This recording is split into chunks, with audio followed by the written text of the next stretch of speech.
Hello students, कैसे आप सभी लोग। आज हम इस वीडियो में हमारा इंग्लिश का चैप्टर 2.7 करेंगे, जिसका नाम है योनामीन एंड बुशी। इसका मैं आपको क्वेश्चन से कराऊंगा, ठीक है। इसके लिए आप वीडियो आखिरी तक जरूर देखना। पहले देखो हमें क्या है मीनिंग्स। इसमें फर्स्ट क्या है, रिजेंबल्ड मतलब कि लुक्ड लाइक मतलब एक जैसा दिखना, एक समान। कस्टमरी मतलब क्या, usual. Throw a punch, hit somebody with your fist मतलब किसी को अपने मुक्के से मारना। अनस्पोर्टिव इसका मतलब क्या होता है, नॉट फेयर और generous in your treatment of others मतलब कि जो सही से दूसरों को ट्रीट ना करता हो, आप बोल सकते हो। अब देखो आगे क्या है, आपको फिफ्थ में क्या दिया गया है। फिफ्थ में आपको रिक्रूटेड मतलब कि हायर्ड फॉर अ जॉब मतलब किसी काम के लिए हायर किया जाना, रखा जाना। फ्रेगाइल मतलब क्या होता है, नॉट स्ट्रॉन्ग। डेलिकेट मतलब जो कमज़ोर हो, ताकतवर ना हो। क्रूशियल मतलब क्या, एक्सट्रीमली इंपॉर्टेंट मतलब कि जो बहुत ही ज़्यादा खास हो, इंपॉर्टेंट हो। बैंडिट्स मतलब क्या, थीव्स वो अटैक ट्रैवलर्स मतलब कि ऐसे चोर आप बोल सकते हो जो यात्रियों पर हमला करते हो, उन्हें बैंडिट्स बोलते हैं। शेबी मतलब ओल्ड इन बैड कंडीशन मतलब जो पुराना और ख़राब कंडीशन में हो। फिर क्या आपको आगे देखो, अब आगे देखो टेंथ में क्या दिया गया, स्मीयरिंग मतलब स्प्रेडिंग और सरफेस मतलब कि सरफेस पर, सतह पर पूरा फैल जाना। क्लम्प ऑफ ट्रीज मतलब क्या होता है, a group of trees close together मतलब कि एक ग्रुप ऑफ ट्रीज जो एक दूसरे के एकदम पास में हो, नज़दीक हो। फॉर्क मतलब क्या, a place where a road divides into two parts मतलब कि एक ऐसा रोड, एक ऐसी जगह जहाँ पर रास्ता दो भाग में डिवाइड होता हो। फिर थर्टीन कैप्टिविटी मतलब इम्प्रिजनमेंट मतलब कि किसी को कैदी बना के रखना, कैद करना। 14 का अंडर एस्टिमेट मतलब to think that somebody is weaker than he really is मतलब किसी को बहुत ज़्यादा कमज़ोर समझना जबकि वो इतना कमज़ोर ना हो, ठीक है। अब आगे क्या है, देखो आपको सेकंड में क्या दिया गया है। यहाँ पर बोल रहे हैं read the story, right about the following in short. पहला क्या है, योनामीन शिरू ऑफ ओकिनावा। इनके बारे में क्या लिखा है, Yonamine Shiru was the most admired girl in Okinawa. क्या बोले, योनामीन शिरू बहुत ज़्यादा जानी मानी लड़की थी ओकिनावा की। She was intelligent, tall, strong, beautiful and so well trained in karate that no one could beat her. क्या बोल रहे हैं, वो तो बहुत ही ज़्यादा इंटेलिजेंट थी, मतलब बहुत ही ज़्यादा वो चालाक थी, लंबी थी और ताकतवर थी, सुंदर थी, और वो इतने अच्छे से ट्रेंड थी कराटे में कि कोई भी उसे हरा नहीं सकता था। She had put a condition that she would marry the man who would defeat her in a fair fight. क्या बोल रहे हैं कि उसने एक कंडीशन रखा, एक शर्त रखी कि वो ऐसे इंसान से ही शादी करेगी जो उसे एक फाइट में, एक आप बोल सकते हो कुश्ती में हराएगा। अब देखो बी में क्या, कोजो। कोजो के बारे में क्या लिखना है, Kojo was one of the first man to ask for Yonamine Chiru hand. क्या बोले, कोजो पहला आदमी था जिसने योनामीन शुरू का हाथ मांगा था। He was so tall and well built that his hands were like shovels and his legs resembled tree trunks. क्या बोल रहे हैं कि वो इतना ज़्यादा लंबा और इतना ज़्यादा ताकतवर था कि उसके हाथ ना एक फावड़े जैसे थे और उसके पैर जो थे ना पेड़ के तने जैसे लगते थे। He played foul and broke the rules of the game and thus lost his chance to marry Yonamine Shiru. क्या बोल रहे, उसने चीटिंग करके खेला और इसका मतलब ये हुआ कि उसने गेम का रूल तोड़ दिया, नियम तोड़ दिया। इसके कारण उसके पास जो चांस था योनामिन से शादी करने का, वो उसने खो दिया, ठीक है। अब आगे क्या है, देखो यहाँ पर आपको बी में क्या दिया गया, बुशिक्यू। बुशिक्यू के बारे में क्या बताया गया, Bushikyu had decided to marry a girl who enjoyed wrestling.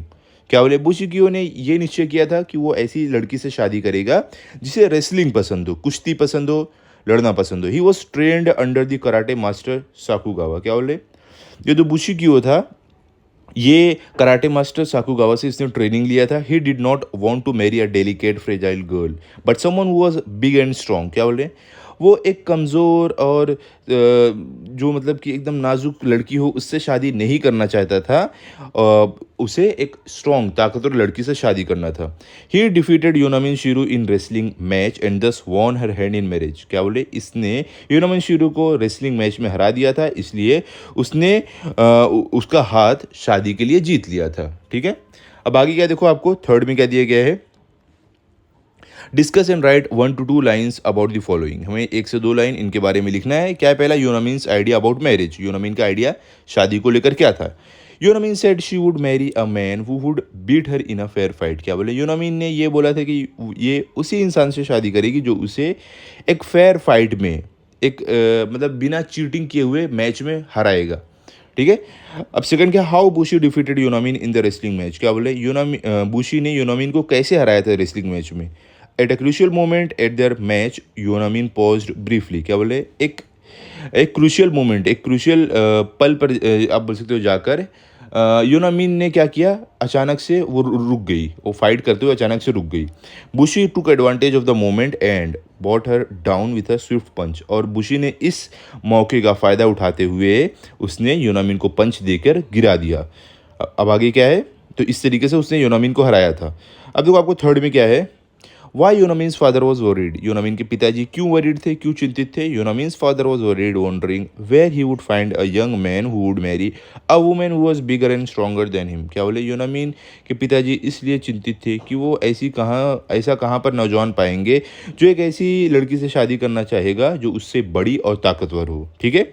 Y Bushi told not to travel at night, क्या बोल रहे हैं, बुशी ने योनामिन को रात को सफ़र करने से क्यों मना किया। आंसर क्या है, Bushi told not to travel at night as it was not safe to go out alone after dark for there were bandits about. क्या बोल रहे, बुशी ने योनामिन को रात को इसलिए सफ़र करने से मना किया क्योंकि रात को बाहर जाना, अंधेरा होने के बाद बाहर जाना सेफ नहीं था, क्योंकि वहाँ पर बहुत सारे चोर निकलते अंधेरे में यात्रियों को लूटने के लिए। ठीक है। अब देखो फिफ्थ में क्या है आपको, Yonamine's fight with Bushi disguised as a bandit. देखो यहाँ पर क्या बोल रहे हैं कि योनामिन की फाइट जो बुशी के साथ थी, क्योंकि बुशी अपना रूप बदल कर बैंडिट बना था, चोर बना था। तो कैसी फाइट हुई थी, Yonamine held her attacker Bushi by the hand and kicked him with such force that he fell to the ground unconscious. क्या बोले, योनामिन ने अपने अटैकर को क्या किया, हाथ से पकड़ा और इतनी जोर से लात मारा कि वो जमीन पर गिरकर बेहोश हो गया। She then tied him to tree with her sash. क्या बोले, उसके बाद उसने क्या किया, योनामिन ने उस अटैकर को अपने सैश से बांध दिया पेड़ से। ठीक है। सैश क्या होता है, जो कमर पे देखो कपड़ा बांधते हैं, उसको बोलते हैं। सिक्स क्या, the lesson that Bushi learn. क्या बोले, बुशी ने कौन सा सबक सीखा। आंसर क्या है, the lesson Bushi learn was not to underestimate anybody specially not a women. क्या बोले, बुशी ने ये सबक सीखा कि किसी को भी अंडर एस्टिमेट नहीं करने का, किसी को भी कम नहीं समझने का, खास करके एक वुमेन को, एक औरत को। अब देखो आगे आपको क्या है, सेवेंथ में आपको क्या दिया गया है, Yonamine's schedule for visiting her parents. क्या बोले, योनामिन का शेड्यूल क्या था, अपने माता पिता से मिलने जाने का। तो क्या है, one day Yonamine said that she would like to visit her parents. She would leave in the evening and return the next day in time to cook Bushi's dinner. क्या बोले, योनामिन ने एक दिन ये बात बताया कि वो अपने पेरेंट्स को विजिट करने जा रही है, उनसे मिलने जा रही है, वो शाम में जाएगी और दूसरे दिन जब रात का खाने का टाइम होगा वो आकर बुशी के लिए खाना पका देगी रात का। एट्थ में क्या, how Bushi indicates that he was the bandit. क्या बोले, बुशी ने कैसे बताया कि वही बैंडिट था, वही चोर था जो योनामिन पर रास्ते में हमला किया था। तो क्या answer, Bushi brought out the white sash with which Yonamine had tied him to a tree and gave it to her saying this is yours if I am not mistaken. क्या बोले, बुशी ने वो white सैश लेकर आया जिससे योनामिन ने उस चोर को बांधा था, और उसने योनामिन को देखते हुए ये बोला कि ये तुम्हारा है अगर मैं गलत नहीं हूँ तो। The सैश being with him indicated that he was the bandit, और जो सैश है क्योंकि बुशी के साथ था तो इससे मालूम पड़ता है कि वही चोर था। ठीक है। अब आगे क्या है, देखो आपको फोर्थ में क्या दिया गया है, divide the story into different sections to show the different events and time periods in it. Give a suitable title to each section. Find a suitable man for Yonamin. Find a suitable man for Yonamin. Kojo comes forward and is defeated. देखो ये ऐसे हमें यहाँ पर दिया गया है, तो इसी तरीके से हमें बनाना है। ठीक है, अलग अलग सेक्शन करके। तो हम कैसे करेंगे आंसर में, Bushi Kyu accept the challenge. पहले देखो finding a suitable man for Yonamine, उनके पिताजी ढूंढ रहे थे। कोजो आया योनामिन से लड़ने के लिए लेकिन वो हार गया। फिर बुशी क्यू एक्सेप्टेड द चैलेंज, फिर जो बुशी क्यू ये भी कराटे मास्टर से ट्रेनिंग लिए थे, ये अब एक्सेप्ट करते हैं चैलेंज को। बुशी क्यू एंड योनामिन हैप्पीली मैरिड। उसके बाद बुशी क्यू और योनामिन हैप्पीली मैरिड हो गए। बुशी क्यू विंस योनामिन शिरूज हैंड, और बुशी क्यू ने योनामिन शिरू का हाथ जीत लिया। Bushi Kyu decided to teach his wife lesson, और उसने अपने वाइफ को एक सबक सिखाने का निश्चय किया, क्योंकि वो देखो रात को बाहर जा रही थी। लेकिन हुआ क्या, Bushi Kyu learns a lesson himself, लेकिन बुशी क्यू ने खुद एक सबक सीख लिया कि कभी भी किसी को कम ना समझना, खास करके एक वुमेन को। ओके, अब आगे देखो क्या है, फिफ्थ में क्या आपको बोल रहे हैं, right a short monologue using one of the following ideas and present in the class. यहाँ पे क्लास आएगा। ठीक है, क्या बोले, एक मोनोलॉग लिखो ये आइडिया का यूज़ करके और उसको प्रेजेंट करो। पहला क्या है, देखो आपको फर्स्ट क्या दिया गया है, Yonamine's father worrying about her getting married. मतलब यूनामीन के पिताजी उसके शादी के लिए चिंतित थे। तो आपका आंसर क्या है? यूनामीन इज़ अ वंडरफुल गर्ल। क्या बोला? यूनामीन एक बहुत ही ज़्यादा अच्छी लड़की थी। She is beautiful and will inherit a Fortune from me. वो एक बहुत ही सुंदर लड़की थी और वो फॉर्च्यून मतलब उसको आप जो प्रॉपर्टी जायदाद जो बोलते हैं ना वो मिलेगी मुझसे। It is now time for her to get married but where, oh where will I find a young man who will marry her. क्या बोले? लेकिन कहाँ मैं सॉरी यहाँ से क्या बोले? क्या अब उसकी शादी का टाइम हो गया था, लेकिन कहाँ मैं ऐसा नौजवान लड़का कहाँ से ढूंढूंगा जो उससे शादी करने के लिए तैयार होगा। She is stronger than most man and where will I find a man who will come forward to marry a women stronger than him. क्या बोल रहे हैं कि ये जो है बहुत सारे जो मेन हैं, जो आदमी लोग हैं, उन सभी से बहुत ज़्यादा ताकतवर है।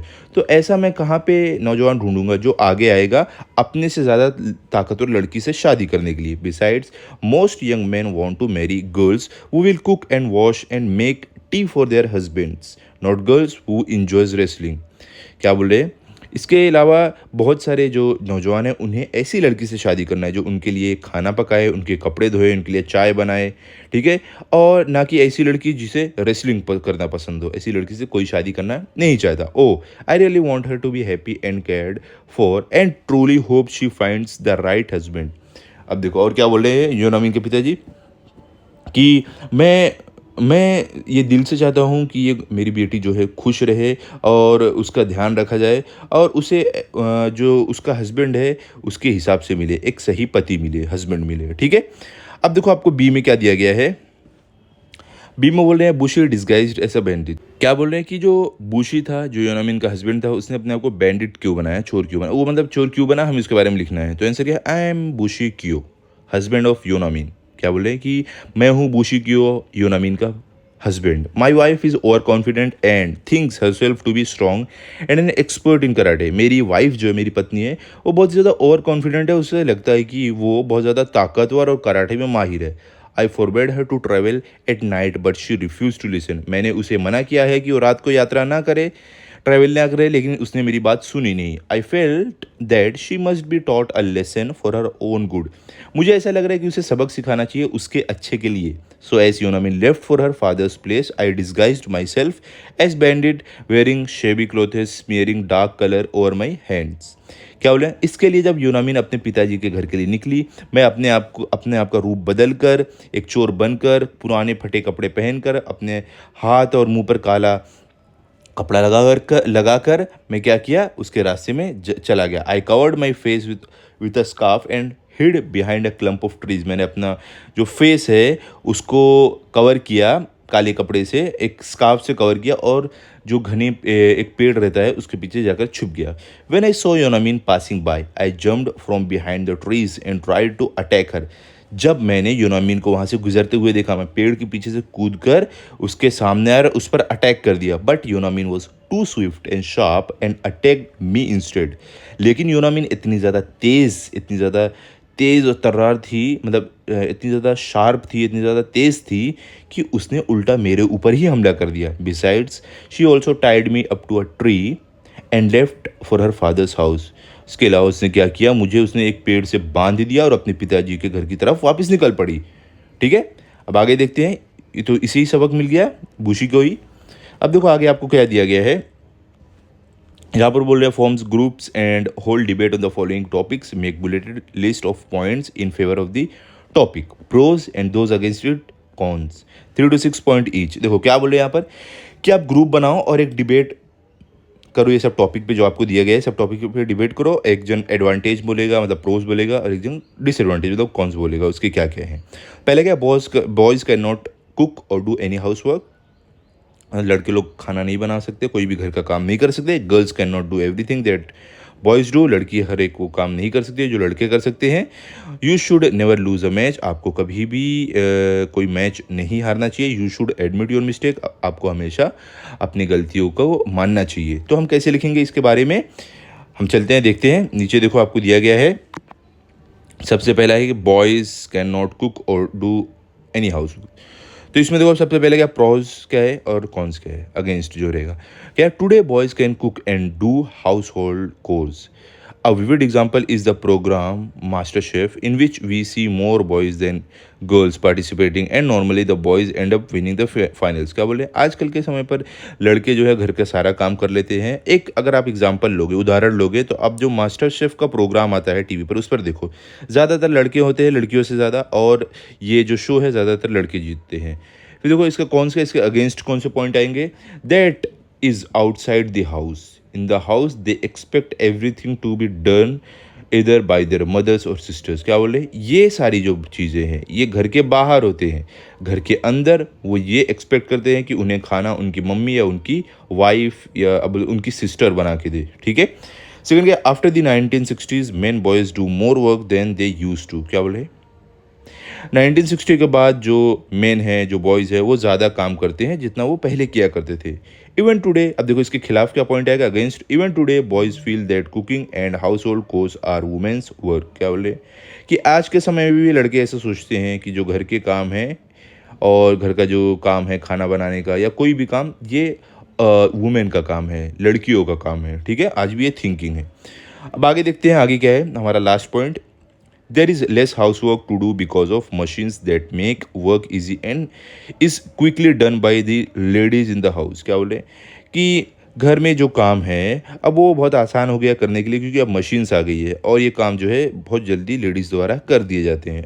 अब देखो इसके खिलाफ पॉइंट कौन सा है, boys should remember that it is their house too and should get started and help in the chores and light in the work. क्या बोले, लड़कों को ये भी याद रहना चाहिए कि ये इनका भी घर है, तो इन्हें वो काम में मदद करनी चाहिए और काम में हाथ बटाना चाहिए, काम को आसान करना चाहिए। ठीक है, ये हो गया हमारा पहला। अब देखो सेकंड हमें क्या दिया गया था, girls can not do everything that boys do. तो इसके हम प्रोज और कॉन्स कौन से देंगे, मतलब इसके फेवर में कौन से पॉइंट है, इसके अगेंस्ट कौन से पॉइंट है। पहले क्या है, Indian society still thrives on male ego wherein girls are secondary and are not allowed to do what they want. क्या बोले, कि हमारे भारतीय समाज में आज भी जो मेल हैं, जो आप बोल सकते हो जो मेन हैं, जो लड़के हैं, इनको ज़्यादा आके रखा जाता है, लड़कियों को सेकंड नंबर पर रखा जाता है। लड़कियां जो चाहे वो नहीं कर सकती हैं। इसके खिलाफ कौन सा पॉइंट है, today time has changed, girls can do whatever they sets their heart to. क्या बोले, कि आज का समय बदल गया है, लड़कियां वो हर एक काम कर सकती है जो उनका दिल चाहे। ठीक है। अब सेकंड क्या है, there is no taboo for boys, Indian society feels that boys are better than girls in every respect. क्या बोले, कि ऐसा कोई भी चीज़ें लड़कों के लिए नहीं रहती है। इंडियन सोसाइटी को ये लगता है, इंडियन समाज को ये लगता है कि लड़के हर एक चीज़ में लड़कियों से अच्छे हैं। तो इसके खिलाफ कौन से पॉइंट है, today a lot of changes in the laws have given girls the confidence to stand equal to their male counterpart. क्या बोले, कि आज का समय चेंज हो चुका है। आज के समय में ऐसे ऐसे लॉज रूल बना दिए गए हैं कि लड़कियों को कॉन्फिडेंस देते हैं, हिम्मत देते हैं लड़कों के सामने खड़े होने की। ठीक है। अब आगे देखते हैं, हमें आगे क्या पॉइंट और दिखेंगे। Last point, girls are not allowed to take part in many games as well as jobs, terming them as boys games और बॉयज़ जॉब्स। क्या बोले, आज के समय भी लड़कियों को बहुत सारे गेम्स में पार्टिसिपेट नहीं किया जाता है, ये बोलकर कि वो लड़कों का गेम है या तो लड़कों का काम है। इसके खिलाफ कौन से पॉइंट है, today society has become more open to the idea that girls too are capable of playing any games और डूइंग एनी टास्क। क्या बोले, आज के समय का जो समाज है वो एकदम ओपन हो चुका है, और जो ये आइडिया है कि लड़कियां कोई भी गेम खेल सकती है, कोई भी काम कर सकती है, वो अब सबके दिमाग में आ चुका है। तो आज के समय में ऐसा बहुत कम या ना के बराबर है। ठीक है, कि लड़कियां कुछ नहीं कर सकती है जो लड़के कर सकते हैं। अब देखो हमारा लास्ट क्या था, हमें सी में you should never loose a match, हमें ये हमारा सी है, लास्ट नहीं है। क्या है, you should never loose a match, मतलब हमें कभी भी कोई मैच नहीं हारना चाहिए।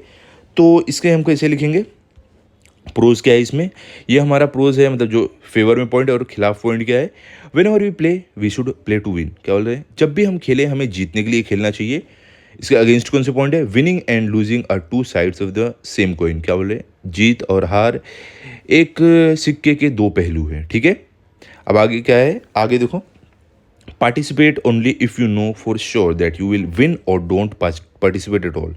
क्या बोले, कि किसी भी चीज़ में तभी पार्टिसिपेट करो जब आपको पूरा कॉन्फिडेंस हो कि हाँ अब आप जीतोगे। इसके खिलाफ कौन सा पॉइंट है, one can not predict the result of the game You cannot tell how the ball will turn. You can be a hero or zero. You cannot always win. क्या बोले कि कोई भी पहले से ही रिजल्ट को प्रेडिक्ट नहीं कर सकता है, अंदाज़ा नहीं लगा सकता है। आप ये नहीं बोल सकते कि बॉल कैसे आएगा, जो बॉल है वो कैसे टर्न हो सकता है, ठीक है। आप या तो हीरो बन सकते हो या तो ज़ीरो बन सकते हो, लेकिन आप हमेशा जीत नहीं सकते हो, ठीक है। तो आपको ये सोच कर खेलना चाहिए कि जीत या हार दोनों लगी रहती है, आपको गेम पर फोकस करना चाहिए। थर्ड में क्या है, winning is a great feeling you feel you have conquered the world. क्या बोले, जीत जो रहती है वो बहुत ही ज़्यादा एक अच्छी फीलिंग होती है। आपको ऐसा लगता है कि आपने पूरे दुनिया को कॉन्कर्ड कर लिया, जीत लिया। This feeling is only for some time. क्या बोले, ये जो फीलिंग है कुछ समय के लिए रहती है। Losing is also part of the game. हारना भी गेम का एक हिस्सा होता है। We learn from our mistakes and can always do better. हम अपनी गलतियों से सीखते हैं और सीख कर हम और भी अच्छा कर सकते हैं आगे। ओके, अब आगे क्या है, आगे देखते हैं। देखो लास्ट है हमारा डी, क्या है, you should admit your mistake. आपको हमेशा अपनी गलती मानना चाहिए। तो इसका आंसर कैसे आप लिखोगे, यहाँ पे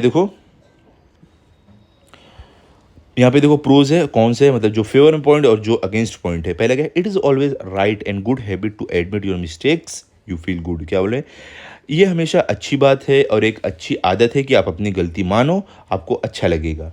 इसके खिलाफ कौन सा पॉइंट है, many times when mistakes are admitted it fires back you are always blamed. क्या बोले, बहुत बार ऐसा होता है कि जब कोई अपनी गलती मानता है तो वो उल्टा पड़ जाता है, हमेशा उसे ब्लेम किया जाने लगता है, उस पर ही सारा इल्ज़ाम लगाया जाने लगता है।